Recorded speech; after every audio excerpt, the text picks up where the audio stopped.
It's day 8, it's July 3rd. We're starting our U.S. crop tour in North Dakota, and we're on 101 Street West. We're just a mile north of the South Dakota border.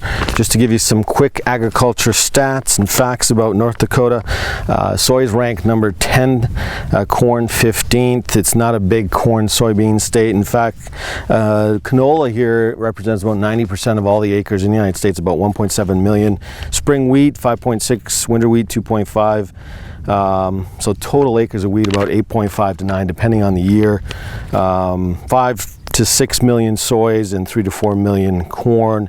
Annual precipitation, the south where we're at, around 13 inches. Further north you can get as much as 20 inches a year, and in fact in the last couple months North Dakota's gotten 13 inches just in the last 2 months. Just like some of the other Midwest states we've traveled through. Average farm size is about 1,238 acres, and 50% of the spring wheat is grown in North Dakota. Again, 90% of canola is here as well. Now in the last crop progress report, USDA said that the corn and the beans look quite good. Corn, good to excellent at 74%. It has dropped 6% in the last month. Last month. Soy's at 78%, that's down 6%, but still relatively healthy. And then spring wheat, we're sitting around 80%. Here's a spring wheat field, and it looks good. It's gotten a lot of moisture, but from local farmers, they're saying that the only thing that moisture may do is drown out the crop, but I'm not noticing that here. And it's still a ways from being harvested, but it looks like that we should get some pretty good yields out of these fields.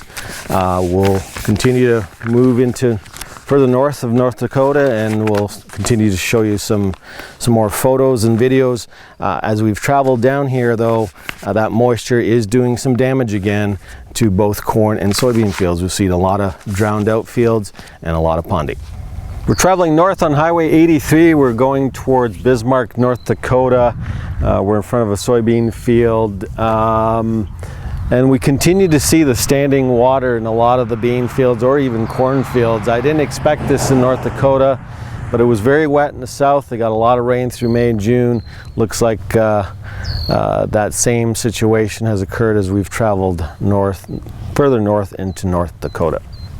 We're traveling north on Highway 83 near Sterling, North Dakota.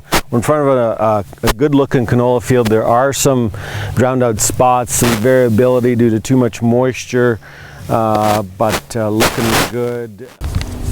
It's day 8, July 3rd. We're going to conclude our tour in North Dakota. We're traveling east on 81 towards Grand Forks, and North Dakota was very wet in the south. As you traveled, towards the central and then to the north, it got really dry.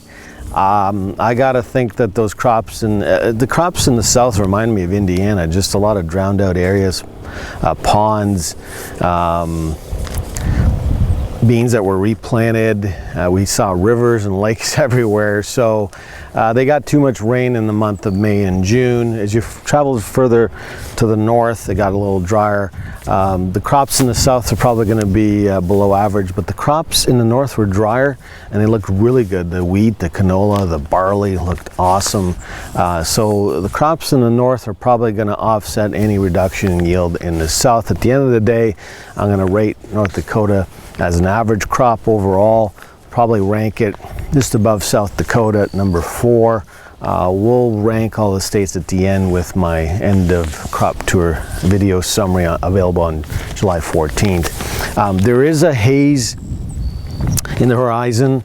It's been like that for some time now because of the wildfires in Western Canada. That's probably lowering some of those growing degree days.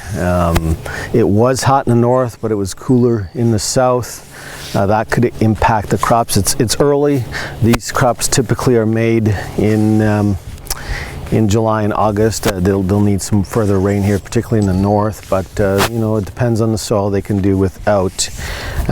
Typically, corn was either knee-high, which is typical of North Dakota. Some in the north was actually chest-high, which was a little bit ahead of schedule. So I want to thank my sponsors, Pride Seeds, Tasco Dome, Pentatillage, and Southwest Ag Partners.